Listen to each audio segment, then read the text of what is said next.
Shalom, kembali lagi dengan saya Filipus. Kali ini saya akan membawakan kebenaran firman Tuhan yang saya beri judul Enjoy the Process. Semakin berkembangnya zaman, semua sekarang serba instan. Kita bisa ingat kalau dulu, kalau kita mau belajar, gali referensi, biasanya kita membuka buku. Zaman sekarang semua sudah serba digital. Ada di Google, ada di YouTube, dan berbagai platform lainnya. Zaman dulu juga kalau kita mau pesan makanan ya kita harus datang ke toko. Kalau tokonya jauh ya kita harus berupaya untuk datang ke toko tersebut.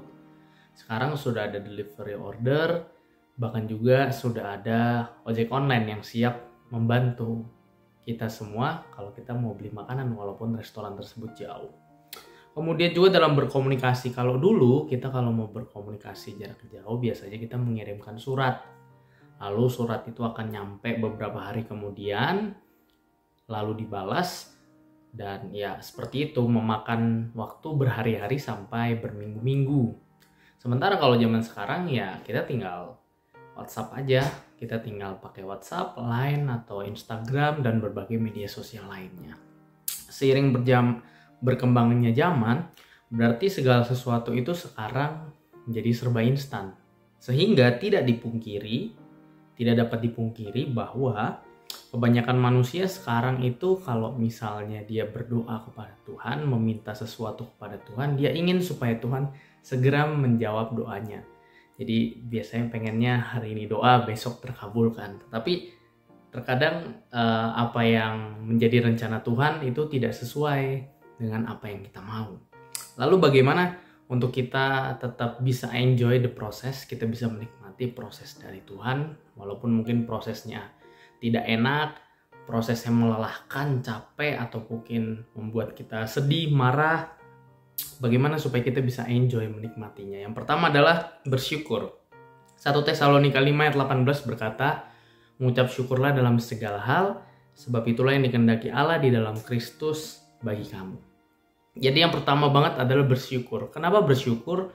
Karena tentu di balik masalah, di balik hal-hal yang dalam proses Tuhan yang sedang kita alami sekarang, walaupun mungkin kita lagi sedih, kita lagi marah, kita lagi dengan kondisi yang tidak baik sekalipun, atau kita mungkin lagi sakit gitu, pasti selalu ada hal yang bisa banget kita syukuri. Ada banyak banget hal yang bisa untuk kita syukuri. Dengan hal yang mungkin sepele lah. Dengan hal-hal seperti kita masih bisa menghirup nafas kehidupan, kita masih bisa bangun, kita masih bisa makan. Ada banyak hal-hal yang patut kita syukuri. Daripada pikiran kita berfokus kepada masalah, kepada proses yang Tuhan izinkan terjadi. Jadi kita harus mencoba untuk bersyukur dalam segala hal. Walaupun hal tersebut tidak menyenangkan, tidak merupakan hal yang diinginkan terjadi, kita sebenarnya nggak pengen hal itu terjadi, tapi kita harus tetap bisa bersyukur kepada Tuhan. Lalu yang kedua adalah percaya. Jadi kalau pertama kita tadi bersyukur, yang kedua adalah percaya. 1 Korintus 10 ayat 13 berkata, pencobaan-pencobaan yang kamu alami adalah pencobaan-pencobaan biasa, yang tidak melebihi kekuatan manusia, sebab Allah setia, dan karena itu ia tidak akan membiarkan kamu dicobai melampaui kekuatanmu. Pada waktu kamu dicobai, ia akan memberikan kepadamu jalan keluar sehingga kamu dapat menanggungnya. Jadi poin yang kedua adalah percaya. Sesulit apapun persoalan yang sedang terjadi dalam hidup kita, mungkin secara manusia terlihat mustahil, secara manusia terlihat berat, apalagi kalau kita sudah memikirkannya sampai berlebihan. Terkadang orang sampai stres, sampai pusing sendiri, sampai depresi. Tetapi ada satu hal yang perlu kita yakini, bahwa pencobaan yang kita alami itu adalah pencobaan biasa yang tidak melebihi kekuatan kita. Dan kita harus percaya kepada Tuhan bahwa semua hal ini terjadi karena izin Tuhan. Dan Tuhan pasti punya rencana yang indah untuk kita di masa yang akan datang. Supaya rohani kita bertumbuh, supaya iman kita semakin baik, semakin tajam. Itu semua Tuhan izinkan terjadi. Supaya kita boleh terus berkembang untuk kemuliaan nama Tuhan. Dan yang terakhir, yang ketiga adalah tidak menyerah. Saya mau mengambil contoh satu Nabi Yusuf. Nabi Yusuf itu kan dimasukkan ke sumur, lalu dijual, lalu habis itu difitnah, lalu masuk penjara, dan pada akhirnya dia menjadi orang nomor 2 di Mesir pada saat waktu itu. Nah, kunci dari Nabi Yusuf itu adalah dia tidak menyerah. Jadi walaupun dia udah masuk ke sumur, tidak menyerah. Walaupun dia sudah dijual menjadi budak, juga tidak menyerah. Bahkan sampai difitnah dan masuk penjara pun dia tidak menyerah. Dia tidak berhenti sampai di situ. Dia tidak murtad, dia tidak marah sama Tuhan, dia tidak menyerah. Sehingga karena dia tidak menyerah dan melewati semua hal yang sudah terjadi itu, dan pada akhirnya ya Tuhan mengangkat dia menjadi orang nomor 2 di Mesir pada saat itu. Ulangan 31 ayat 6 berkata, kuatkanlah dan teguhkanlah hatimu, janganlah takut dan jangan gemetar karena mereka. Sebab Tuhan Allahmu, dialah yang berjalan menyertai engkau, ia tidak akan membiarkan engkau dan tidak akan meninggalkan engkau. Jadi saya punya satu kata-kata yang menarik yang saya kutip waktu itu saya melihat sosial media adalah segala sesuatu itu akan indah pada waktunya, tetapi waktu indah tersebut tidak akan bisa dicapai kalau kita menyerah di tengah jalan. Kalau dalam suatu perlombaan itu kan ada titik start dan ada titik finish. Jadi ada titik di mana kita mulai start dan titik finish. Nah, kalau kita berhenti di tengah-tengah, berarti kita nggak bakal sampai finish. Ya, begitu juga proses dari Tuhan. Kalau kita lagi diproses sama Tuhan dan di tengah-tengah kita berhenti, entah kita marah sama Tuhan, entah kita murtad, entah kita kesel, marah-marah sendiri intinya, lalu ya udah stop gitu. Jadi jauh dari Tuhan, tidak ke gereja, tidak berdoa, melakukan hal-hal perbuatan dosa. Intinya kita menyerah dengan keadaan, ya kita tidak akan sampai ke garis finish.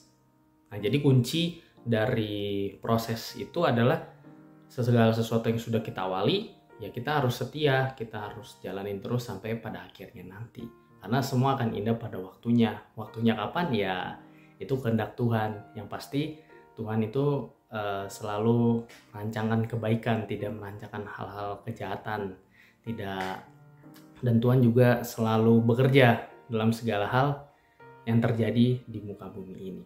Jadi itu merupakan 3 kunci untuk kita bisa menikmati proses Tuhan yang sedang kita alami. Kita bisa menikmati berbagai hal, baik suka maupun duka, senang maupun sedih, dalam kita lagi berkecukupan atau mungkin berkekurangan, kita bisa menikmati proses-proses dari Tuhan itu. Jadi yang pertama tadi kita bersyukur, yang kedua kita percaya kepada Tuhan bahwa semua ini akan berjalan baik, everything will be good, dan yang ketiga adalah tidak menyerah.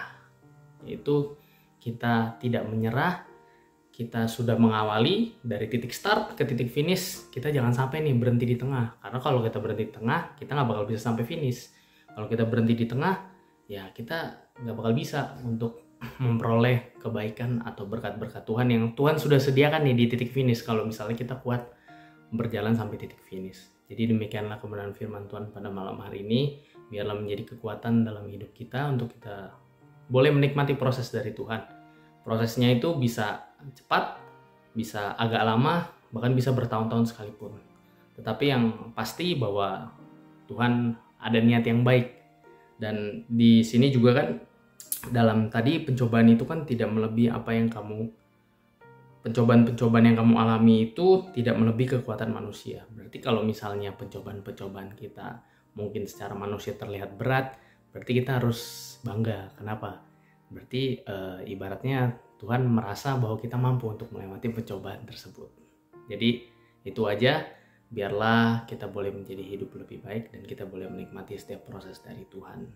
Selamat malam, selamat beristirahat. Tuhan Yesus memberkati kita semua.